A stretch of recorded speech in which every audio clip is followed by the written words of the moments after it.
Es una época también de transformaciones muy intensas en la iglesia, no solo por el Concilio Vaticano, sino también Medellín. Hay, bueno, el, el rol de ciertas figuras de la iglesia chilena, el cardenal Raúl Silva, pero también otros, ¿no? El rol de instituciones dentro de la iglesia como mensaje, los jesuitas del Centro Belarmino. Allí hubo confluencia de demandas de transformación social y política también, pero también hubo una deriva hacia posiciones bastante más radicales,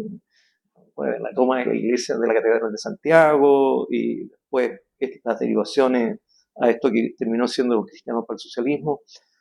Eh, Viniendo de una familia, al menos por el lado materno, según tú nos cuentas, de formación católica y de formación escolar en esa cultura católica, ¿cuál es tu memoria de esa época en relación a al vínculo con la iglesia? Bueno, en mi caso personal siempre existió un vínculo muy estrecho con la Iglesia Católica,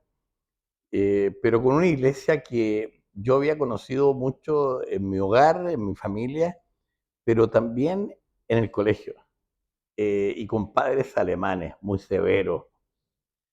Yo después conocí muy de cerca al cardenal Raúl Ciudad Enrique y él siempre hacía bromas cuando conversaba respecto de que yo había estudiado en el liceo alemán, porque quizás no sepan muchos que él fue alumno del liceo alemán en una época de su vida y fue sancionado por su conducta. Entonces él siempre hacía broma diciendo, y pensar que estos padres alemanes me castigaron. Y contaba también después cómo cuando él fue nombrado obispo, y después arzobispo, y después cardenal, la congregación del Verbo Divino le daba todo tipo de explicaciones. Ya, y él lo contaba todo esto haciendo en realidad un recuerdo divertido de su vínculo con esta congregación. Una congregación, yo diría, un poquito conservadora. Entonces, no es, diría yo, a partir de ese vínculo con la Iglesia Católica donde surge mi mayor inclinación a participar años después, siendo universitario, en la pastoral universitaria, en la pastoral juvenil. Eh, yo me considero una persona que llega a la actividad política a partir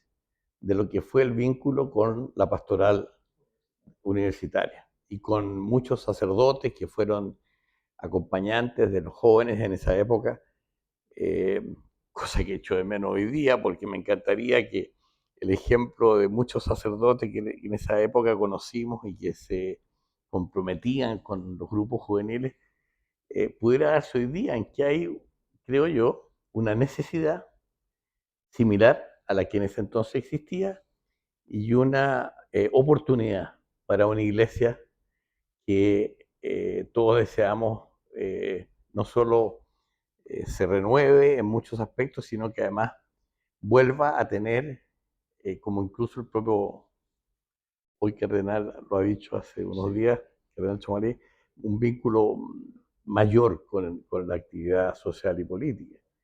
Yo soy de aquellos que desde el trabajo en la Federación Estudiantes de Chile, me tocó con 24 años el golpe, ya eso marca sin duda a toda una generación, y en ese momento en que se pone al margen de la ley todo tipo de actividad política, se declara el receso de los partidos. Ya en esa época yo ya tenía un vínculo con algunos próceres destacados de la democracia cristiana, desde luego también con Patricio Elwin. Es un periodo muy complejo en el que muchos de aquellos que estábamos en una actividad política siendo jóvenes de 24, 25, 26 años, encontramos en la iglesia un espacio para continuar con nuestras actividades que si bien no tenían el mismo carácter político abierto que habían tenido durante años, sí encontraron en la iglesia un espacio para el desarrollo de múltiples actividades de formación de jóvenes y de tareas sociales vinculadas a la pastoral juvenil.